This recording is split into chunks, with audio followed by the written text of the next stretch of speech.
Okay, so hopefully you've managed to tell me you managed to translate those nouns very quickly into Spanish for me.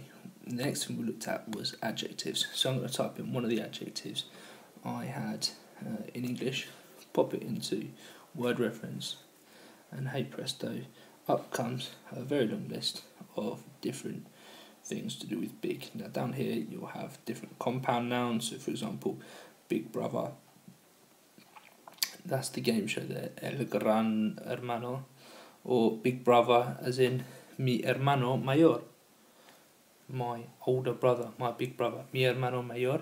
El Gran Hermano, however, is going to be Big Brother as in the theory about people being watched all the time, etc.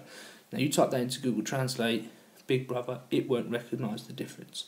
You do recognise the difference, and you'll be able to see using word reference. Now, if I go back up to the top here, and we've got big again, we want the different descriptions to be right. So, are we talking about big as in large, or are we talking about big as in loud, or are we talking about big as in filled with, or intense, or adult, etc. Right, now you need to decide which big you want, but try and think about what you're trying to say in English. Okay, now most of the time when we're using big in Spanish, we can use grande over here. Okay, and it tells us here that grande is an adjective, so straight away we know that we're going to be talking about adjectives here. Now don't forget that your adjectives sometimes are going to change depending on whether what you're describing, the noun, is masculine or feminine. And again, we're going to work on that in a little bit more detail later on. But there is your adjective that you can use there. Okay, what I'd like you to do now, same as before, look at your 3 adjectives that you wrote down, translate them into Spanish for me using wordreference.com. Thank you. Excellent. Right, final part now is going to be to look at the verbs. Now, let's take a verb like to talk, for example. Sorry if you wrote that down a little bit earlier on, but we're going to look at the verb to talk. Now, as we bring it up, it's going to tell us, like it has done before, a few different talks. So you've got lots of different ways of saying talk. Now, whether you're talking about whether you're gossiping, or whether I've lost it, or whether you're persuading or giving a lecture, etc. So the different talk that you want. Now we just want the simple to speak, to talk, hablar. That's a verb we're all familiar with. Now we're going to know that it is a verb because over here we've got the V. Now the V helps us know that it's a verb. We don't want the noun down here because we want to say about to talk. I talk, he talks, she talks, we talked, last week we talked, next week we will talk, etc. as a verb. That's a doing word, it's an action. And we want the V. We don't want a talk, as in a lecture, as in what I'm giving now. I'm giving you a talk about word reference. We don't want the noun down here. We want the verb over here. Okay. So again, you need to find where it says V. Now, if it says VI or VT, don't worry about that for the moment. That's A-level stuff. For the moment, all that you need to worry about is this V, and that means, obviously, that what we're talking about is a verb. And what I'd like you to do is to put your 3 verbs into word reference for me, and make sure that you've translated those into Spanish. Thank you. Okay, so let's have a little think about what we've looked at so far. We've learned how to translate words using word reference rather than Google Translate into Spanish using wordreference.com. Now, here's the next really powerful tool that word reference has that Google Translate doesn't, and that is the ability to conjugate verbs correctly. Now, when you use Google Translate, a lot of the time it doesn't conjugate the verbs properly for you, and you end up talking in present tense when you're supposed to be talking in past tense, or you're talking in preterite tense when you want to be talking in imperfect, etc. Now, again, in future videos, we're going to be looking at the details. However, I need to show you how to conjugate a verb using wordreference.com. So, you'll notice next to the verb you have an arrow with two lines next to the word hablar, in between hablar and VI. Now, if I click that button there, it brings this up for me. It says Spanish conjugation, and very kindly, it has all of the different conjugations that you can have with this verb hablar. Now, it's got all your different tenses in here. We know that we need to be using at least 3 to get a C, 4, 5, 6 in order to get your B's and your A's. It's got the present tense. It's got imperfect, which is a form of past tense, which you can look onto in the future. It's got pretérito, which is another form of past tense. It's got futuro, which is the future tense, obviously, and condicional, which is the conditional. And down here, it has the different forms. So here, it's got yo, which is I. What I'd like you to do is, in your books, I'd like you to pause this video and see if you can work out what the rest of these are for me. So the top one is you. Sorry, the top one is I. I might have just given you the next one as well. The top one is I, then tú, él, ella, usted, nosotros, vosotros, os, ellas, ustedes. I'd like you to try and write down in your books the Spanish and the English for those, please.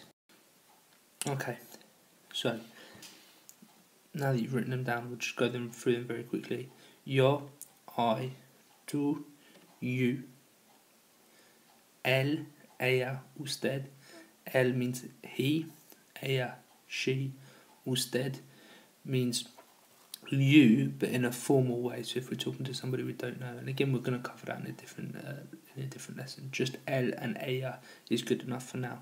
He and she. Nosotros, we. Vosotros, you, but more than one you.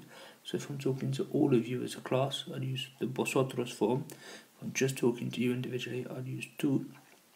And finally, you've got ellos and ellas, which is they. Now, obviously, ellos for a group of boys, or a group of boys and girls, and ellas if it's just a group of girls. Now, what we need to do when we're conjugating a verb in Spanish is, first of all, work out who is doing the action. Am I doing it? Are you doing it? Is he doing it? Is she doing it? Are we doing it? Are you doing it? Are they doing it? Etc. You need to find out who they're doing it, and then you need to work out when. Is it present? Is it past tense? Is it future? Or is it conditional? Could have, would have, should have. Remember that? So, once you've worked out who's doing it and when they're doing it, it's really, really easy. Let's take he as an example. He talked. Past tense. We can use he.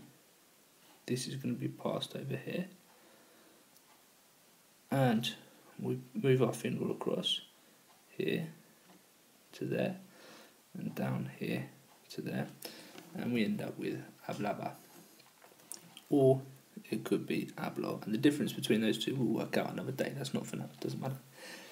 Or if we wanted to say they, as a group of girls, will talk in the future, we've got the ellas, we go across to here, we go down here, and it's hablarán. So they will talk as a group of girls, hablarán. I, in the conditional tense, I would talk, I should talk, I could talk. You've got yo, follow it across here, go down, hablaría. I would talk. So word reference is a really useful tool. Not only does it translate words for you, does it translate them in the right context for you, does it tell you what gender the word is, it also is able to conjugate verbs for you. And if you click on that little conjugator, then you're gonna help you with your controlled assessments when it comes to your GCSEs, and able to write any verb in any tense. It's not cheating, it's using the resources effectively. Google Translate, however, is cheating because it translates whole sentences for you, and also because it doesn't work. Right, I hope that some of that has made sense. If it hasn't, rewind the video. If it still hasn't made sense, here's your next steps. If you have any questions about what I've talked about, if you don't understand something, I haven't made it clear enough, then that's absolutely fine. What you need to do is to write down those questions in your exercise book now. Once you've written them down, at the start of the next lesson, there'll be a time where you can write that question down on a post-it note, come stick it on the board, and we'll discuss them as a class. Or, if you want an answer quicker than that, you can tweet me at RenMFL, and I'll do my best to get back to you, sorry. If you're not on Twitter, that's no problem whatsoever. You can send me an email. Remember, it's F. Sharadine, spelled with an I, not an A, here, at, then the usual ending, ren.northants.sch.uk. Now, you also should have that saved in your thing. If you send me an email, send me a tweet, I'll get back to you straight away. If you don't want to do that, you want to wait until the lesson, then that's absolutely fine. You'll get a period where you can ask questions. If you're still not sure, even after maybe I've answered your question, then that's fine. We'll go through that in the lesson. And that's the whole point about flipped learning, is that we're going to be spending more time in lessons, going through the answers and working things out. Okay, now what I'd like you to do is to have a go at the Google form that I've sent you. It's also at the bottom of this little YouTube clip, so either click on the link below or open up your emails and you have that there, and then I'm going to use that to assess whether you've actually learned anything by this video or not. Okay, that's the first flip learning video, hopefully the first of many. Thank you for listening.